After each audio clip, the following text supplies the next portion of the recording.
Hello, everyone, and welcome to the PCS Connection.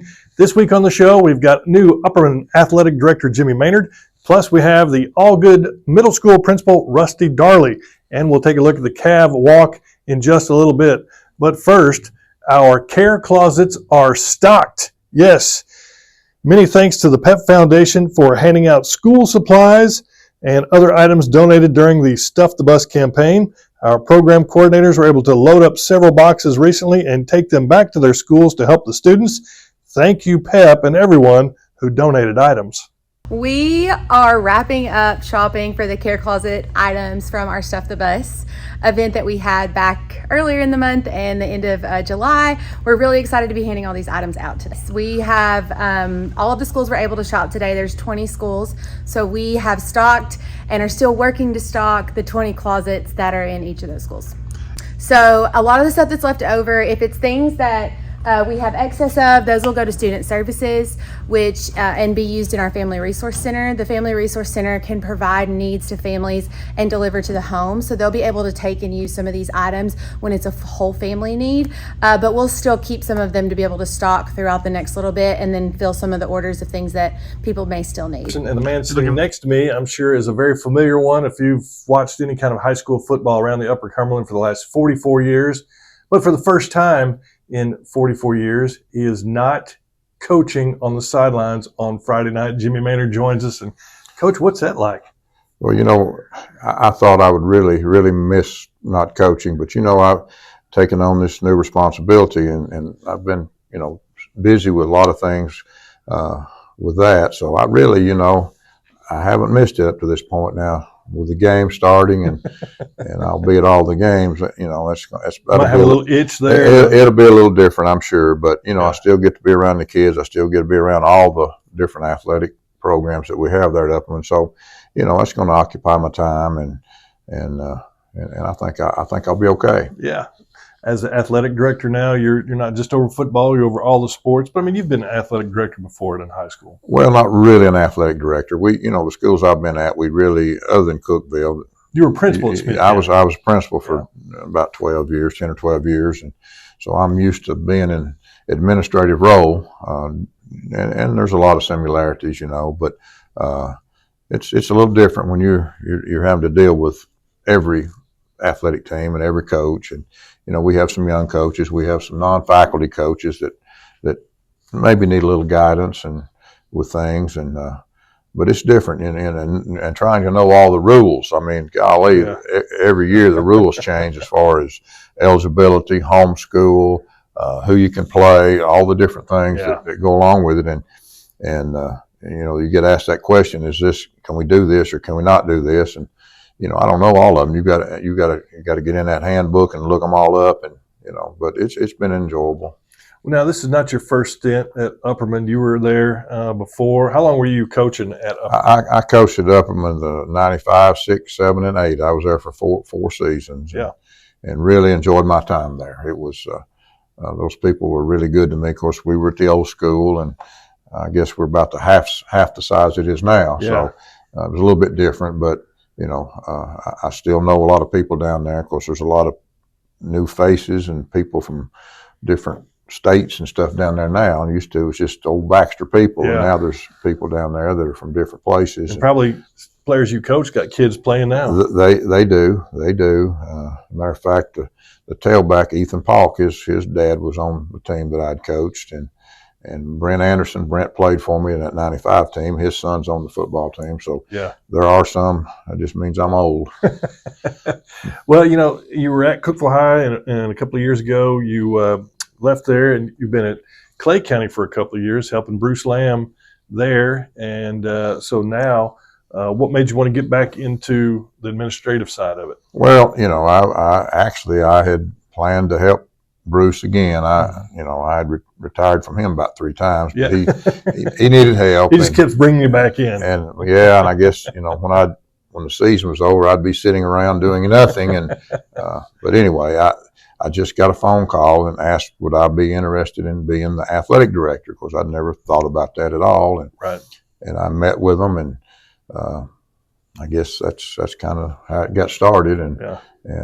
Decided that that'd be a different challenge for me. It'll keep me busy all year, and I needed that. I don't have Not a lot of sit around hobbies. kind of guy. No, You haven't been working on your golf game? no, hadn't even been there. I probably hadn't golfed in 3 years. So if I was a good golfer, I wouldn't be doing this job. I'd be out on the golf course. But it's been enjoyable. It's been busy. It's been different, but Right. I've enjoyed it thus far. Well, I mean, you step into a situation where you know a lot of the coaches already. I mean, it was just a few years ago where you were lining up against Upperman and Coach Kane Right. and his teams. And, of course, Bobby and Dana McWilliams have been there for a long time. They were probably there when you were there before. So Actually, Dana, my first year there was her first year. Yeah.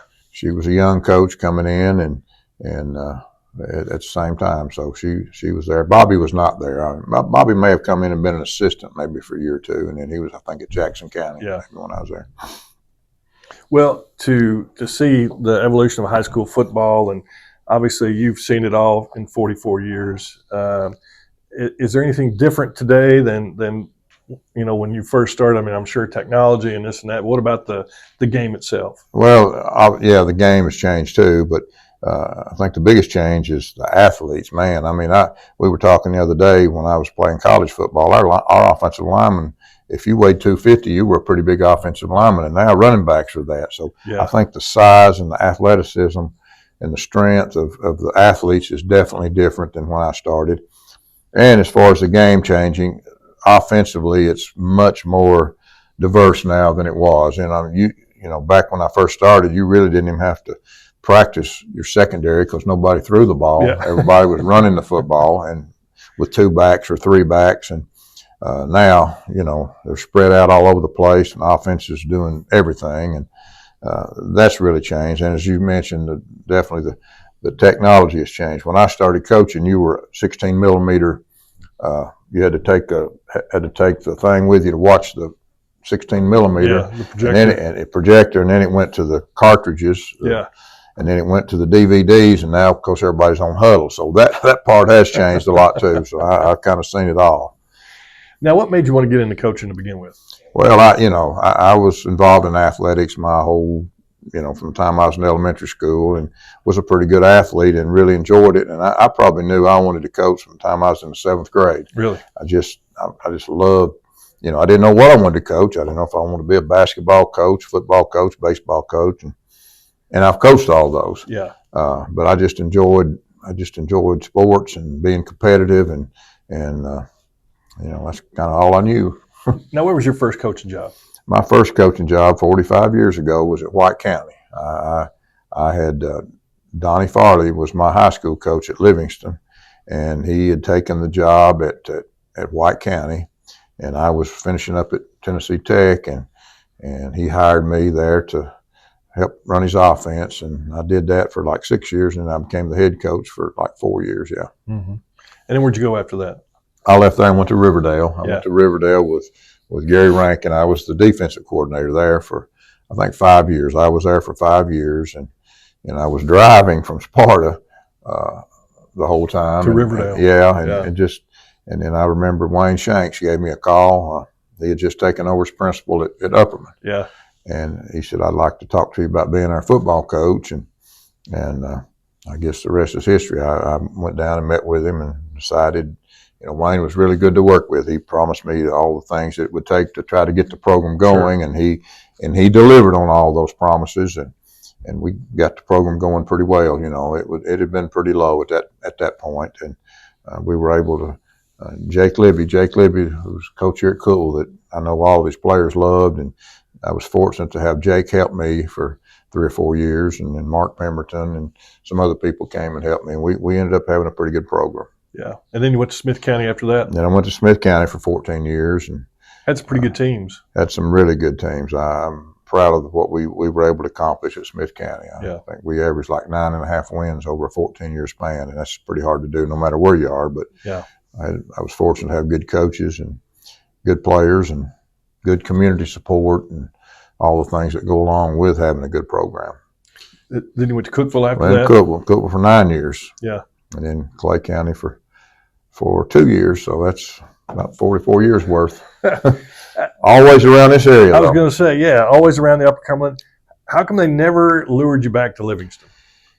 Well, I had an opportunity a couple times, and just I think it's hard to go back where you played, and and I say it was tempting, but yeah, I was in good situations everywhere I was, and just thought, I want to leave it like it was. I'll leave, people knowing what I did when I was there, and just leave it at that, because it's just hard sometimes to go back to your hometown and do what maybe they expect you to do, and I just never did. Yeah. Well, I would think that the Upperman coaches that are down there, with your wealth of knowledge and experience, they should be able to tap into that, and you can help them through some certain situations. Well, they've done a great job. I mean, obviously, they don't need my help, because they've been very successful. They have a good athletic program. It's a good athletic program from top to bottom. Now, we've got some minor sports that we're trying to build. Our wrestling program, I think we're going to get that going pretty good.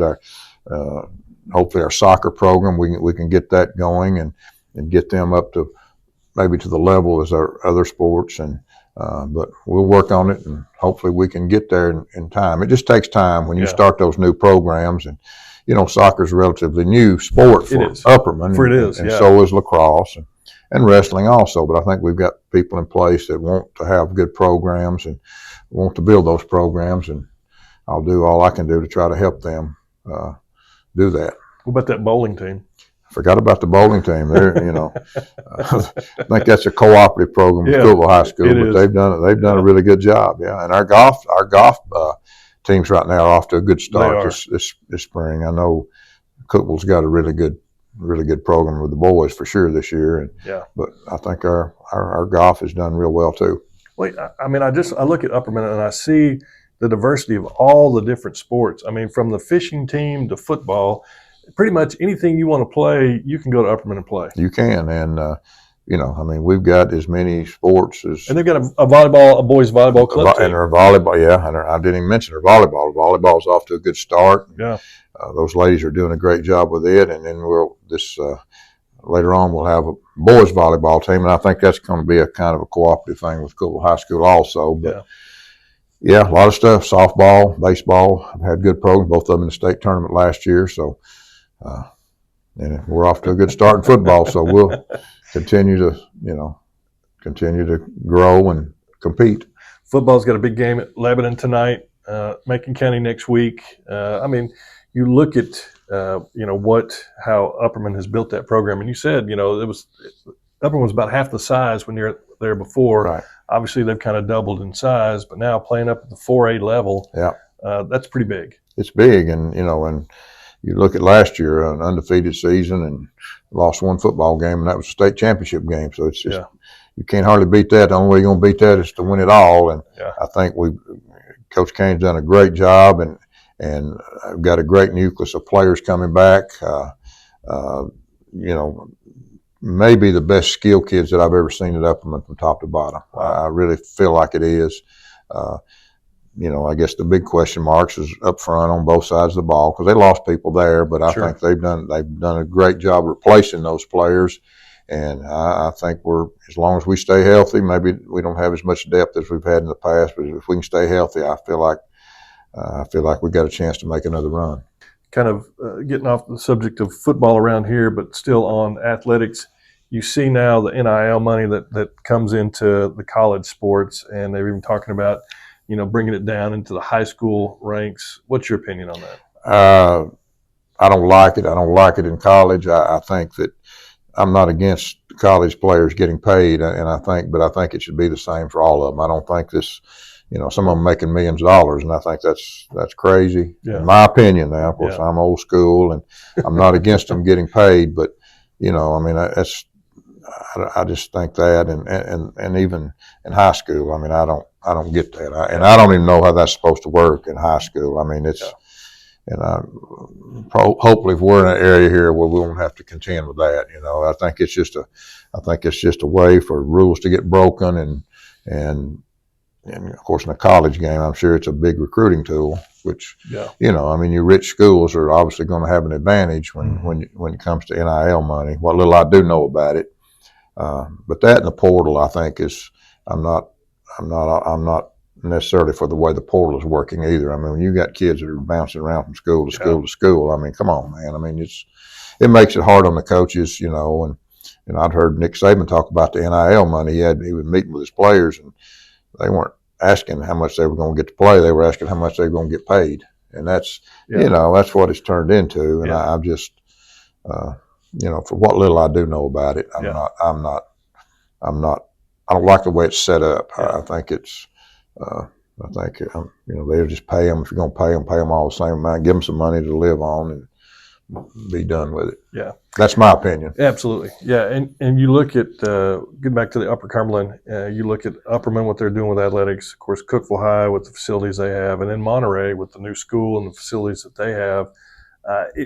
From somebody who's been covering sports for 25 years around here, it looks to me like we are as good from an athletic standpoint in the Putnam County school system as we have ever been. I think there's no doubt about that. I mean, they've done a really good job at Monterey, and I know in the football part of it, we've played them, and I know Coach Hughes has done a really good job up there. Their facilities are nice. They've got nice facilities.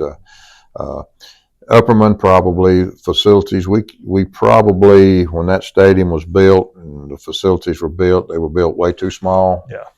Our dressing room is for visitors is about the size of the room we're sitting in, and it's just too small. And the visiting situation for the visiting bleachers, we need to upgrade. Of course, I know when you do that, you're talking about financing it and how to pay for it. I think we could probably all be in agreement that it does need to be upgraded and made larger. But again, where do you get the funds? And that's the big issue, I think, right now. But and we have our other facilities are great. I think really, if you look at it, football is probably the one that's probably basketball is a great facility. Baseball, softball, all those facilities are really nice, as good as anybody's. Yep.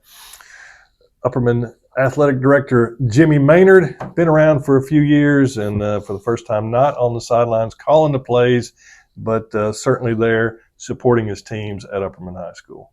Coach, thanks for being with us. You got it. Here we go. Thanks, buddy. And joining us now is the principal of Algood Middle School, Rusty Darley. And let's see, Rusty, we have known each other about 25 years because back in 1999, I was working at Tennessee Tech as the sports information assistant. You were a GA in the athletic training department. Yes. And we were traveling with the baseball team under head coach Mike Mack. That was a long time ago. And look at us now. Looking better. Yeah, 25 years. Wow. So how do you go from being a GA in athletic training to a principal at Algood Middle School?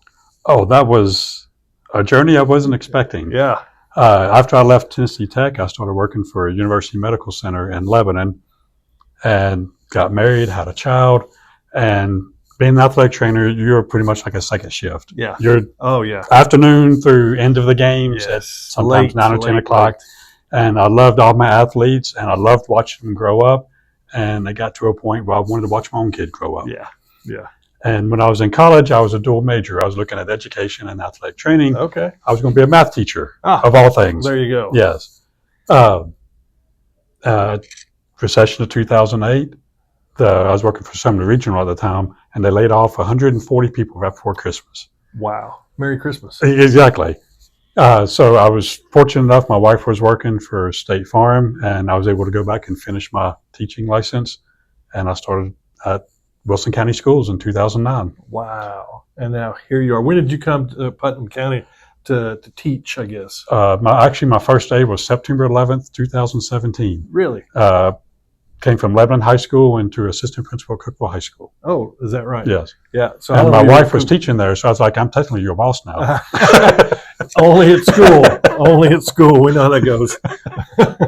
So how long were you at Cookeville High? 5 years. 5 years. And then you went over to Algood Middle? This is my third year at Algood Middle now. After Mr. Winningham came to the central office? Yes. There you go. So I've See how those dominoes fall? Yes, absolutely. It's amazing.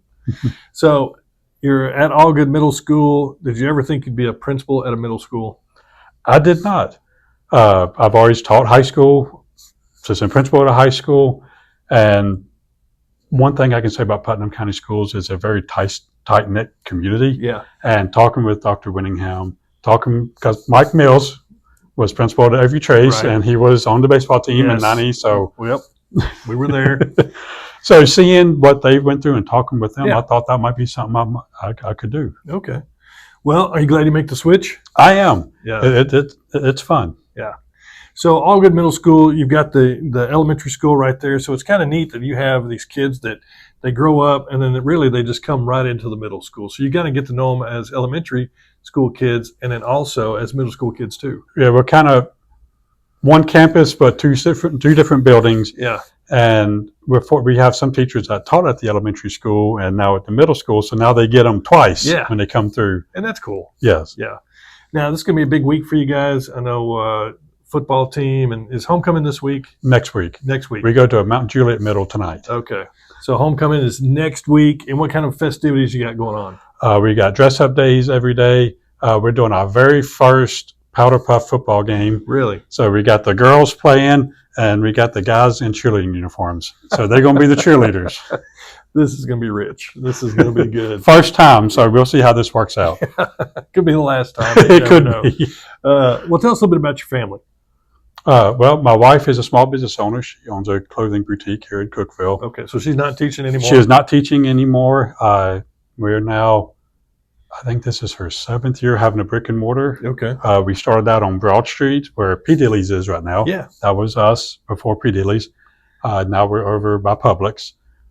My daughter, she is a freshman at Columbia University. We just dropped her off this past weekend. Yeah. And it's weird on Life 360 when I see us down here and see her up here. Isn't that something? Yeah. So some tears were shed. I'm not going to lie. I'm telling you, you don't realize the effect it has on you when, your little angel goes off to college and they're not there every day. No, and it's different. It really is different. It is very different. You got a different. little empty nest going on because you've not had that in 18 years? Exactly. So it is a different, I'm telling you, parents who have kids in the school system right now, you just wait. You wait until they grow up and they go to college or they move away.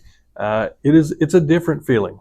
It is a different feeling, and people told me, but until you experience it, yeah. It But was Columbia, that's awesome. So what's she going to be doing at Columbia? Well, at Columbia, they do not declare their major until after the sophomore year. It's probably good. They get all the core stuff out of the way. They have a core curriculum that everybody goes through, and then they decide. She is leaning towards an English comparative literature with thoughts of doing journalism or going to law school. Awesome. Well, I'm a little partial to the journalism side, but still, communications is good. I know you got to be super proud of her. Oh, I'm very. She's worked hard. She graduated from Cookeville High School last year, and the opportunity she had there helped her propel to. I think Columbia has a 3.9% acceptance rate. Wow. And they get 70,000 applications a year. Wow, that is awesome. So, where did you grow up? I was born in Macon, Georgia, Okay. but I grew up in Charlotte, North Carolina. All right. So to give you when I moved to Charlotte, Cal Run Jr. was playing AA baseball for the Charlotte O's. Wow. Yeah, that's been a while. It's been around. That was 1979. Yeah. Spent all my schooling years in North Carolina and Charlotte, Mhm. and I moved back to Macon my sophomore year in high school. Okay. So then how did you get to Cookeville? When I was in Valdosta State first, and then I transferred to Georgia College in Milledgeville. Yeah. Got my athletic training degree, and I wanted to do grad school. And the head athletic trainer at Georgia College knew one of the assistants at Tennessee Tech, Mike Smitherman. Yeah. And he's like, "Why don't you try being a GA at Tennessee Tech?" Right. I was like, "Where? Who?" Yeah. Cookeville. Where's that at? Yeah. But what I didn't know, one of the guys I went to high school with actually was on the football team. Okay. Brad Simmons. Yeah. He was one of the DBs for Tennessee Tech. Right. So I came up, interviewed, and liked it, enjoyed it, and accepted. And Well, you were at Tennessee Tech, like I said. We were there together. I left, went to the newspaper. You left, and then you came back again. I came back in 2007, working with the men's basketball team under Coach Mike Sutton. Yeah. Had some really good players. I was going to say, I had some pretty good teams, man. Yes. I had some good players. So we had Anthony Fisher back Yes, then. Fish. We had Amadi McKenzie, Yes. Daniel Northern, Yeah. Will Barnes. We Yeah. had Frank, who ended up being assistant coach for Right. Tennessee Tech for a little bit. Yeah. Frank Davis. Frank Davis, Yeah, yes. he could shoot the three. Yeah, he lit it up against SEMO one year. I mean, he had everything he threw up went in at SEMO. Yeah, he was the career 3-pointer until the Serbian kid passed him up a few years ago. Okay. So yeah, but and then is it life funny how you start out in one profession and then life just takes you somewhere else? Absolutely. I never would have thought I'd have been in education, but I didn't realize. It's one of the things I wish I would have done it earlier. Yes, absolutely. Yeah, I mean, if you're involved in the school system, it's one of those things where you wish you would have been involved earlier because it's very infectious to be around the kids and just being around, especially Putnam County schools, like you said, very tight-knit group. It's a great community to be a part of. So from the middle school perspective, we know we've seen some things that happen at the high school level. Like what are some of the things that you have to deal with on the regular at the middle school? Middle school, like I said, it's a little bit different than high school. Mm-hmm. It's not as severe. Yeah. As far as the discipline, you have some, but it's not nearly as severe. Right. And for the most part, for these middle school kids, they're looking to build relationships. Yeah. They want that person that they can go to. They want to be the person that high-fives the principal or dabs them up a little bit. So I think it's that wanting to be accepted, wanting to be seen, want to be heard. Right. And I see that more in the middle school than I did the high school. Okay. Yeah. Anything on the horizon as far as Algood Middle that to be excited about? I know you guys have stuff going on all the time, and I enjoy watching your social media posts and Facebook and things like that. And I know homecoming is going to be awesome. Everybody gets fired up about homecoming. Are you going to have a dance? We will have a homecoming dance on Friday, so that'll be from 6:30 to 8. Yeah. We have such a great faculty, and they plan stuff for the students. They want to be student-centered. Yeah. Everything we do is for the students, and we have the teachers, the faculty that support that. Yeah. Right now, we have auditions for our play. So what's the play going to be? Alice in Wonderland. Oh, nice. And we had 96 students audition. Really? So we're talking 13% of our total student population audition for this play. That's awesome. That lets people know how important they think the arts and something like that is. Absolutely. We want to have something for everybody. Yeah. Not everybody can throw, catch, pitch, right, punt a ball, kick a ball, anything like that. But we have a great band director. We have a great chorus director. Great chorus director. Pretty good family line is what I heard. Yes. She's pretty good. Yeah, when we were there for the adopter ceremony, the chorus just blew us away. It was outstanding. But that's one thing we want to provide at Algood Middle is something for everyone. Yeah, that's awesome. To get involved. And that was the biggest advice I had for upcoming freshmen. Get involved with the school. We want to start that early. Yeah. Well, we'll definitely have to have you on again. We'll tell some Mike Mack stories, but or we can just keep those to ourselves. Rusty Darley, the principal at Algood Middle School, with us here on the PCSS Connection. Man, it's good to see you, and we go back a ways. It's been a long time. It has. We had more hair back then, but yes, we have the same haircut now. It's good to see you, man. You too. Thank you. Take care.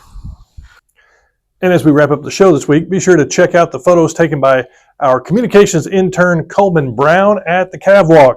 Have a great week, everybody, and God bless.